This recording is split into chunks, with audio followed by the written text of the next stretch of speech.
மக்கள் விரோத திமுக அரசை ஆட்சியிலிருந்து அகற்ற மேலும் சில கட்சிகள் தேசிய ஜனநாயக கூட்டணிக்கு வர இருப்பதாக பிஜேபி மாநில தலைவர் நயினார் நாகேந்திரன் தெரிவித்துள்ளார்.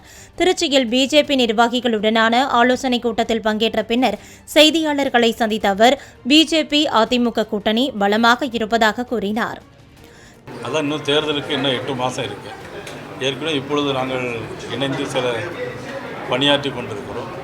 தொடர்ந்து சில கட்சிகள் நாட்டின் நலன் கருதி மக்கள் விரோத சக்தியாக இருக்கக்கூடிய திராவிட முன்னேற்ற கழகம் தொடர்ந்து ஆட்சியில் இருக்கக்கூடாது, தமிழகத்தில் தொடர்ந்து பாலியல் வன்கொடுமையில் நடைபெறக்கூடாது, மது பழக்க வழக்கங்கள், கொக்கைன் மற்றும் நவீன விதமான போதைப் பொருட்கள் சென்னை நட்சத்திர ஓட்டையில் நடைபெற்று கொண்டிருக்கிறது.